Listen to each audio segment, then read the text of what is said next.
I was expecting to go first, so that's a little off-putting. I want to actually talk. Got to get going, man. Let's go. There's a Texas game on Saturday, which everyone wants to talk about, but it's been almost 3 months now since the House settlement, and we're still waiting on codified language and all that stuff. How are you guys adjusting heading into the season? While obviously not entirely focused on recruiting right now, but what are the mechanisms happening to get ready for signing day? Yeah, just constant conversation about what it looks like, how it's changing, what it's like for us. Which is we've been in the same situation here for a couple of years now. So always looking to make sure that we're going to do what's right, short term, but also long term. And you find as sometimes it's a floating target and figuring out exactly how we need to handle things. We continue to work through. It's a long day to signing day, and we're going to have a great plan moving towards December. Austin Ward. Another just really seismic question. We haven't talked about your kicker or punter yet at all. Do you have an idea who will start in those spots and maybe kick returner or punt returner?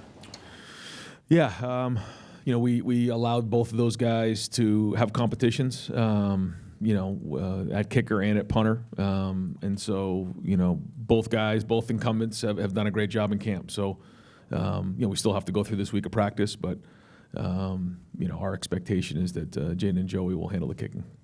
A return game, anything? Not yet. Dom Tiberi, WBNS. Coach, it's been a while since you named Julian the starter. How's his confidence level? What's your expectations for him on Saturday, and what's your message to him? Well, the message is just win. Find a way to win. I think when you start setting expectations, you can get yourself out of whack. We're going to take it one play at a time. He's got a good group of guys around him. He's got a good defense. He's got good special teams, a good offensive line, good skill guys. He needs to lean into those players and find a way to win the game. We'll try to get him into a rhythm and then go from there. And that's really it. It's a start. It's the first game, and we're excited for him. You're seeing him every day get more and more confident, more and more comfortable in what we're trying to do. But we got to get out in the field and play, and it's about time. Dan Hope, 11 Warriors. Right tackle, have you guys made a decision yet on whether Phillip or Ethan will be that guy? I think we're going to kind of leave that towards the end of the week, and we'll, let the week play out, let these guys compete. Certainly Phil will play a lot. Whether we rotate or not, we'll decide. But he's had a really good preseason, and he's ready to play. Pat Murphy, 24/7 Sports. Ryan, in talking to Buckeye fans over the course of really the whole offseason, they recognize the importance of this game while also understanding the 12-team playoff, and both teams are still alive. You guys didn't have a non-conference game like this last year, so what are the conversations you guys have in the building about, hey, we want to win this, but also it doesn't end your season or put it in jeopardy if you don't? How do you handle that within the program? Well, first off, I think it's great for college football playing a game like this opening weekend.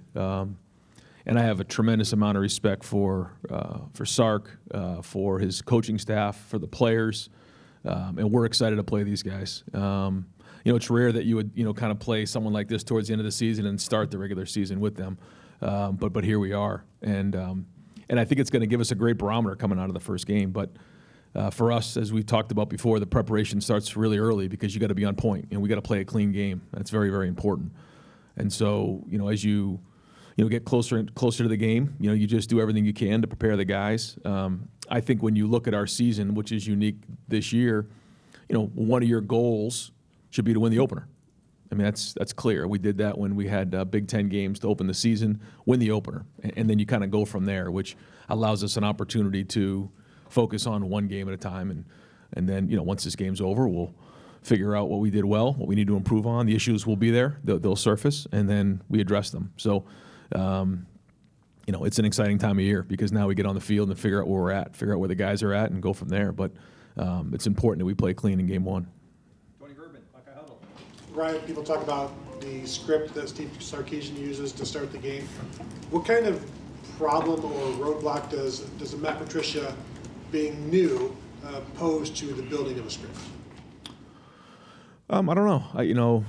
Steve's a great play caller, always has been, and I'm sure he has his method for doing that. Usually, most guys who are, scripting games are trying to get the quarterback into a rhythm.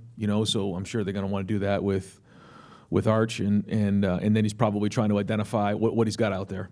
and different formations, different groupings, trying to ID what is going on in the field. And so it's usually a combination of those things. You want to move the ball, but you also want to get down the field and you want to score. And then also identify what's going on the field. What are you seeing? And I'm sure that'll be his plan. His scripts are very well known for having a lot of success. So, we got to do a great job of recognizing what they're trying to do and get them on the ground. Far left, Joe Nugent, WCNH. Adjusting, obviously, always a big part of football, but with this unique situation of playing a really good team right out of the gate, do you feel like that will play a significant role in this game? Yeah. As always, the first half is, you can make adjustments now pretty quickly on the sideline with the tablets, but halftime is really where a lot of the adjustments get made. We got to get out there and play clean and get a feel for what we got. And then I always say to the guys, at halftime, we're either tied, winning, or losing, and then we have to come out and play well in the second half. So, yeah, how quick we can identify that. I think what you're getting at is you got to have the contingency plans in place for what you may see. Just because they've shown it in the past doesn't mean that that's what they're necessarily going to do. So we have to be ready for everything. And they're a great coaching staff, so they definitely will have their wrinkles. Stephen Means, Cleveland.com. Two-part here. Do you remember the first game of your career that you called plays? And then on top of that, when you were doing that for the first time, how much of an influence were guys like Chip Kelly and guys that you had been around on where you were as a play caller then versus how you kind of tried to develop your own style of how you wanted to run an offense? I don't actually remember the first game that I called. I remember the first year I was at Temple, and you learn every time you come out of a game. You learn more and more about that. But one thing that I feel strongly about is that the more organized you are, the easier it is to call. And when I mean organized, the staff's organized, the practice is organized, the game plan's organized, how we're calling plays is organized. So everybody knows exactly what's going to be done ahead of time. I think one of the things that probably gets lost is the fact you don't just go out there and just randomly call plays. All of these situations have been thought out very, very well. And now, the way that we're playing football, where you get about 10 possessions a game, situations are a higher percentage of the game. So it allows you to be more specific and more efficient in your play calling. Spencer Holbrook, Letterman Row. You and Sark are considered two of the guys who, if you give them a month to prepare, they'll have something for you. Now you give each of you guys 7.5 months to prepare. How do you make sure that you don't over-analyze what you want to accomplish and have a set goal of this is what we want to do on offense in this game? Yeah, I think it's a great point because you can do that. You can find yourself going, whole, part, whole many times during this process. I feel like during that run at the end, those 10 days was a kind of a nice sweet spot for us. But we also had a body of work. This is a new group of guys. So just because it's a good play doesn't mean it's necessarily going to work because, we have guys who are different than last year, just like they do. They have to replace people. So what you're trying to do is find something that you perceive is going to be a successful play against what you're going to see, but also that your guys can execute. And so that's where you go back and forth. And then, like we said, you may have to adjust along the way and making sure you have enough because in game one, there's a lot of unknowns. So that's the balance that we try to find. But ultimately, it's the coach's job to make sure these guys can play fast because that's it. We do have a fast team. They have a fast team. But, how well you coach them, how well you prepare them will allow them to play faster. And that's the key as a coach. We can't bog them down. Dave Biddle, 24/7 Sports. It was Villanova, and you guys won 41-10. Now I remember. Thank you. Yeah, you guys had a tough schedule that year looking at it, right after that one, right? I mean, Maryland and Penn State. You guys scored a lot of points, though. 27 points the next week against Maryland. Okay, that's not my question. Who's the top backup defensive tackle? If you guys had a game today, who'd be the top backup D tackle? I wouldn't say one guy because we're going to roll those guys pretty good. I feel like we've developed some depth there, and I feel like we're going to feel good about putting different guys in the game. So, between Edric and K-Mac and Will, Taiwan Malone, even Jarquez, you're going to see guys kind of mix in and out of there. So the good news is we have depth there, and I feel like we made progress at that position. So now they got to go play, and we got to go put it on the field against a really good front. Real quick, Larry brought up Jarquez as well. Has that been kind of a pleasant surprise? I know he was here in the spring, but as a true freshman, just being in the mix. Yeah. He's got twitch, and I think, again, whether it's in game one or down the road, these guys are going to help us. I think that's the other thing too. It's as you go into game one, you have a certain mindset, but then it's also a long season. And so some of these guys that are definitely going to make an impact for us this year may or may not play in game one. Don't know, because we can't be in a game like this game and just be trying to figure out what we're going to get for type of play and performance. So we'll usually err on the guys that have played before, but you'll see some fresh faces in there as well. Rob Aller, Columbus Dispatch. Yeah, play calling seems to be the theme, so we'll stay on that topic. It's a group effort, but do you have veto power? Yes. And do you remember when you were play caller, whether it was Urban or whoever it may have been, like said, no, we're not doing that? I mean, how do you take that? Like, is it like, hey, okay, it's his show, or just your thoughts on that? Yeah. I always say that if they ever recorded what is said on the headsets, that you can make a lot of money, because, yeah. And back then too, Coach Meyer and I used to go at it. But I think the thing that I really respected about Coach and he respected about me was, he would challenge me, and then I would go right back at him because I felt strong about what we did, And as long as you were strong about it, then he respected that. Now you better be right. Well, it's the same thing now. And I do that. The same thing is, like, I challenge guys. I challenge them about their players. I challenge them about scheme. I challenge them about their technique. And if guys don't feel really confident coming back at you saying, no, we're going to do this, because that's what you want as a coach. You call a play and you're like, this play's not going to work, and they all come back, yeah, it is. Well, okay, good. Well, then let's see. And that's kind of what you're looking for. But as the head coach, you constantly have to challenge these guys, and then you also find out what they like, what they feel confident in their players in. So, yeah, it's a lot of back and forth, but most of that conversation happens during the week when we're on the board, on the film, put the game plan together. Because, we only have a certain amount of calls. Let's just call it on 3rd and 1. So, he's picking one of 3, and we've all said that these are good. And I think that's a part of the offensive staff too. And same thing on defense, is that if we've all put it on the board, we feel good about it, we've made a big check mark, then when it's called in the game, we all got to get behind it. And it's the same thing on defense. And if we don't like it, take it out. Real quick, what's the personality of this team? Coaches love to talk every year. It's a little different. I know we're early in the process, but going into this game, we're not talking young and inexperienced, because that's what we always talk about. Yeah. But is there a personality you're starting to see? Yeah, and I don't think it always shows until you get on the field and actually play games. But it's competitive, it's edgy. They like competing.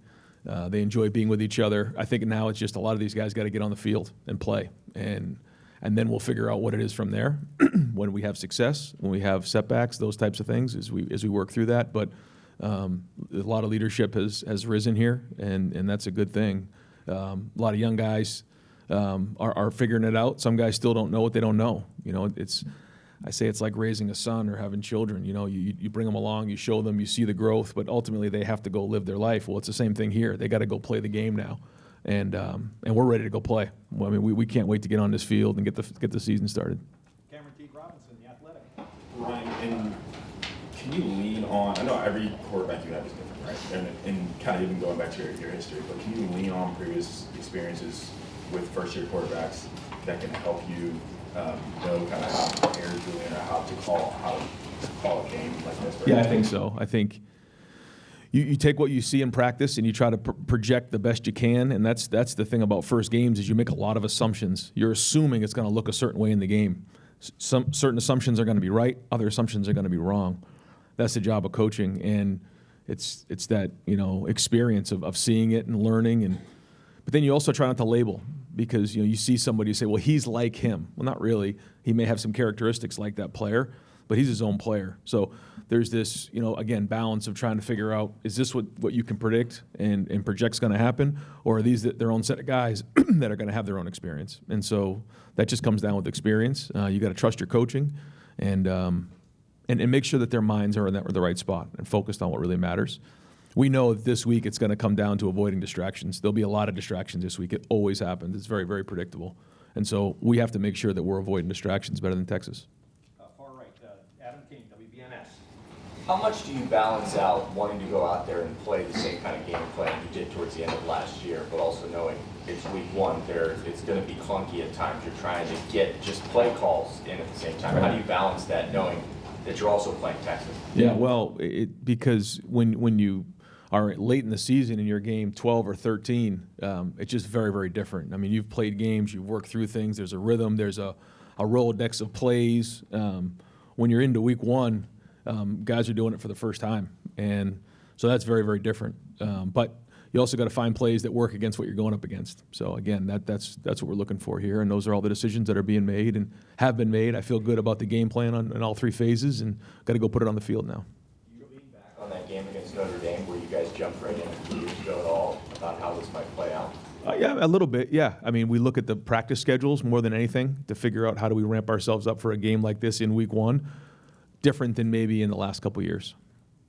Joe Reedy, Associated Press. Ryan, in regards to scouting Texas, how much do you lean or look at that film from 8 months ago as far as maybe tendencies, knowing both of the rosters have changed a lot? And then, because Matt mentioned it briefly last week, how much does him facing Peyton and Eli maybe help him as far as scouting and getting a game plan together for Arch? Well, I think you look at everything, for sure. You know, sometimes we look at too much. But ultimately, it comes down to what our guys can do, especially in week one. So we'll focus on that. You know, certainly I have the utmost respect for the Manning family, starting with Archie, the dad. I think he's just an unbelievable ambassador for the game, and Eli and Peyton. I can't say enough about, you know, who they are as, again, ambassadors of the game, gentlemen, and obviously great players. And so, and certainly Arch is a tremendous player as well. But really, that has nothing to do with this game and you know, playing Texas. You know, he's an excellent player. But you know, those guys, you know, they've stayed out of it for the most part because they want him to just, you know, write his own story. And I got a lot of respect for how they've handled that. And he's got a great future ahead of him, and he's a great player. So it's a great challenge for us. But again, this is more about, you know, our preparation and doing what we do well. Dave Holmes of the SYX. They really made an effort to take Jeremiah out of that Cotton Bowl last year. When a team does that, I mean, are you fine with that, given your other weapons? You're fine with him going 3 for 20 if he has a slow game? How do you look at the way they played him and how you want to unleash him this time? Well, I think when you look back on that game, you know, those penalties really hurt us. They set us way behind the sticks, you know, and we have to play better football than that. You know, they're a very disciplined team, and we have to do a better job than we did in that game. And so, you know, we'll do everything we can to try to get, you know, the guys in position to make plays, but ultimately, you know, we have to have a balance. And if you have a balance, then you got a chance to attack teams. The goal here is not to get a certain player a certain amount of touches. It's to win the game. Now, in order to win the game, certain guys have to touch the ball. So I don't know if that makes sense, but like that's it. Like we have to win the game. And when Jeremiah's touching the ball, a lot of good things happen. So that's our job to make sure that that's happening. But at the same time, we got to make sure we do what we can to win the game and then go from there. Dylan Davis, Delaware Gazette. Kind of going off of what Cam asked, the idea of easing a quarterback into a start, is that something you subscribe to? Is that circumstantial with each quarterback in each situation? And I guess also like this opponent and the nature of the football season, the way the format's set with the playoffs, does that change the way, you know, you might just throw a guy into the deep end and see how he reacts in a situation like this? What do you mean ease in? Like you mean like the game plan, or The way you call the game and kind of just... Again, it's like number one goal, win the game, and then go from there. We know we have a long season ahead of us, and we know we're going to get great information coming out of this game, but like the number one goal is to win the game, win the game, win the game. So what do we need to do to win the game? You know, you start listing those things and then build from there based on what we've seen. You don't know which way the game's going to go. You know, it could be close. We find ourselves out ahead. We find ourselves behind. We have to have, a game plan to be able to respond to those things. So to say, you know, we're going to play it close to the vest, no, we're not going to do that. To say we're going to be wide open, chucking it 60 times, no, we're not going to do that. It'll be somewhere in between based on what we're seeing, the success we're having, and then where we are in the game in terms of score. Andy Anders, Lebanon Warriors. Just wanted to get your thoughts. Do you know yet who's going to be in the box, who's going to be on the field on Saturday in terms of coaching? Yeah, we put all that stuff together, Brian and Matt both feel like they have a good plan. I won't get into exactly where everybody is because we have so much staff here. I'll forget some people, but no, I think we have a good plan. And what we did on Saturday was we went into the stadium and kind of went through a mock game. And in that mock game, we everything up until when you get into the stadium, we did. We were in the locker room. We came out. We did the pregame warm-ups. We did the quick cows. We went through the game, halftime. finished the game, went through the whole operation of TV timeouts. With the young team, I thought that was important. We actually, we sang the Carmen, Ohio, we went into the locker room, sang the fight song, and then that was it. Just so that everybody knows this is what the expectation is, talk through it, so that when they're doing it on Saturday, it's not for the first time. And a part of that was having guys in the box and the communication. Jeff Gilbert, Best Pros. You talked about the personality getting edgy, competitive. Yeah. Just curious, what role has Julian had in helping that develop, or has he been more of a follower or more of a leader, and what is your expectation of him going forward in that? I think for every quarterback, they have to find their own voice and lead. And we talk about how do you lead. And you've heard me say this before. It's about who you are as a person, your character. I think he has high character. His connection, I think he connects well. He's found his voice, I believe, here in preseason. And then his competency is how well he's going to play in the game. And if you can do all of those things, you can lead. We've challenged him to have command of that huddle, have command of the game plan, and then make great decisions. And obviously play well on third down, red zone in 2 minutes. So now it's time to go put it on the field. But you're definitely seeing a lot of changes with him and a lot of growth. Jake Trotter, ESPN. Yeah, Ryan, was that the first time you had done a mock game all the way through the singing? And then what kind of challenge does Arch Manning pose on the field? Yeah, we've done mock games before. That was probably the most detailed, just because of the the inexperience of our team. One, and then two, just what's coming with this first game. And then with Arch, athletic, big, strong arm, smart, quick release, accurate. All the above. I mean, he checks every box. Bill Rabinowitz, Columbus Dispatch. Coaches say with good reason that the games will generally be decided in the trenches. It's an interesting matchup on both sides. Your offensive line against a very good defensive line, and your inexperienced defensive line. They have inexperience on their offensive line. Just kind of what's your take on those matchups? Well, we'll find out. Again, we're trying to project what those will look like, but we go off of what we see in practice every day, and then guys are getting better. And today we'll have inside drill. Today we'll have some team, and making sure we have our good percentage of good on good, because we know if we don't stop the run the ball, we're not going to win the game. So that's been something that we've been working on all preseason, and we'll see. But guys have been working at it really hard, and they know how important it is to win up front, and that's not only in the run game; it's also in protection. James Watkins, Cleveland.com. Ryan, to the course of last show, so what do you, from your perspective, what has he meant to the sport? Another great ambassador of the game, just somebody who's been positive and builds people up. And, he's somebody that I remember, just so many years of, putting on the mascot heads and just making, Saturdays so enjoyable for so many people. And not only as a coach, but as a broadcaster and what he's done, he's had a lot of impact on people. And, I just feel like when it's all said and done, and now that, his career, obviously coaching, but now as a broadcaster is ending, you look back on the impact that you made, and he certainly made a major impact on a lot of people. And I just remember all the different times, not only when, I've been the head coach at Ohio State, but before then of putting on the Brutus head and what came with that. And so for him to be here for his last, mascot game in his last year means a lot to all of us. And we thank him for everything he's done. He's made a lot of impact on a lot of people, and I appreciate him. Bill Landis.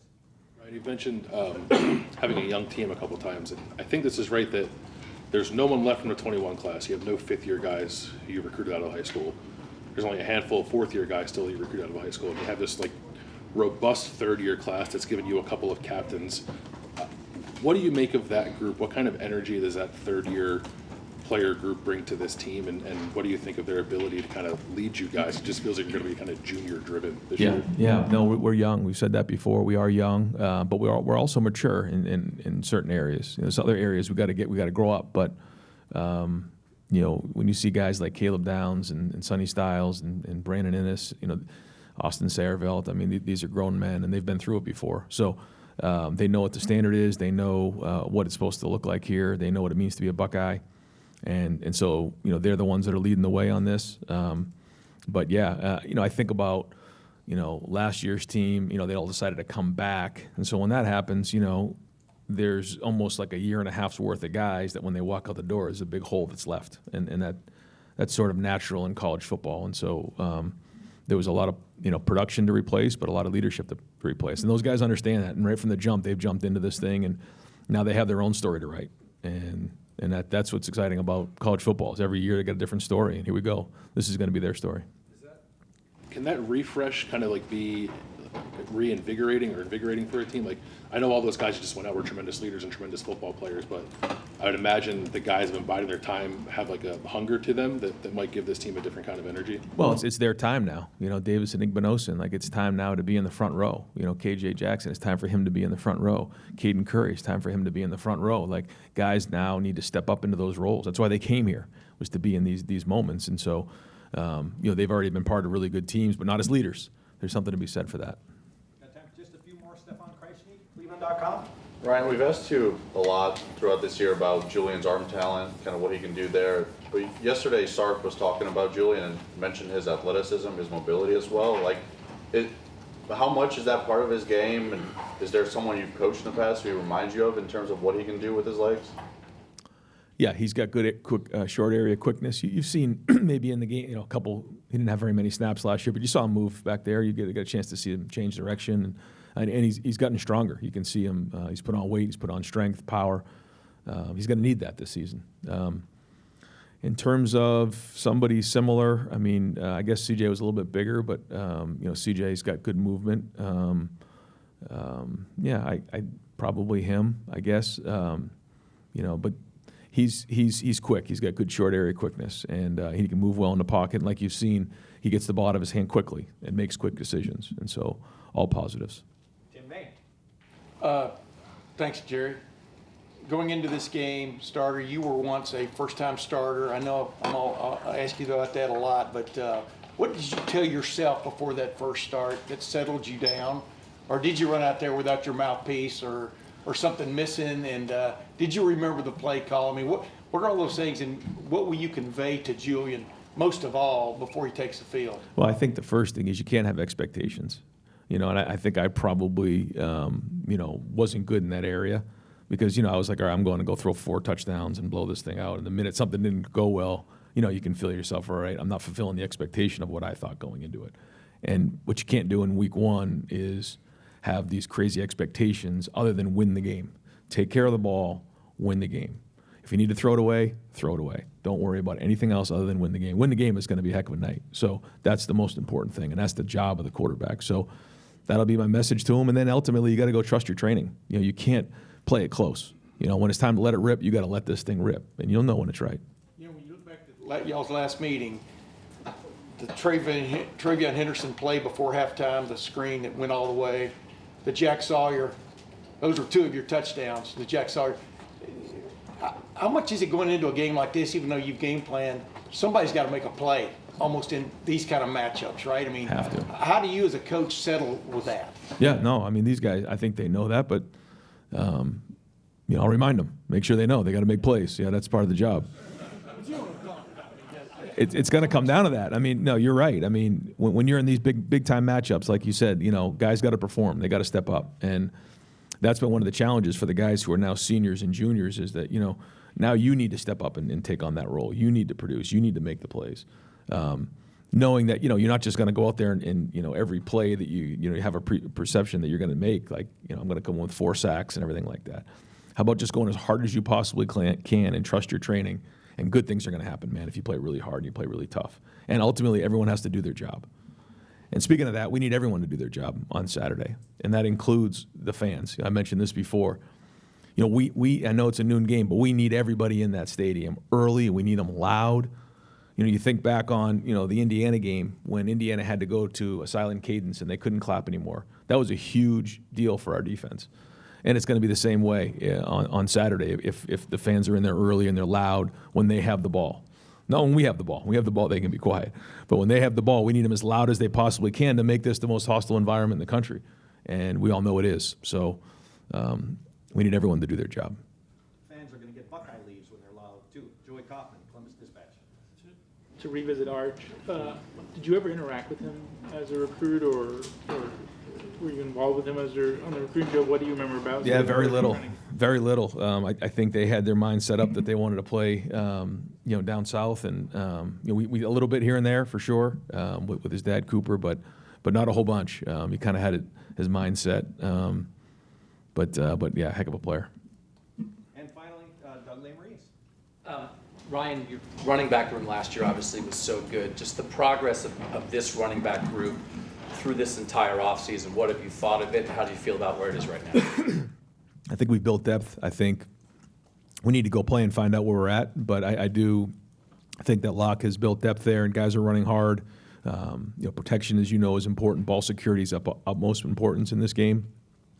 And we'll find out coming out of the game. But we've seen a lot of progress in those areas. James and CJ, Bo has stepped up. And so we feel like those three going into the game could play for us. Isaiah West is coming off of an injury, but he's really popped for us. And so we think that, down the road he can play, probably not in his first game, but it's been a while since we've had 4 or 5 backs like that we can put in a game and feel good about. So, but ultimately it's going to be how they perform, and excited to see them play. And just to double check, I think when you were asked about where Brian's going to be on Saturday, I don't think you actually said, was that He'll by be in the accident? box. He'll be in the box. He'll be in the box. Okay. Thank you very much. You got it. No problem. Coach, thank you All very right, much. guys. Thanks.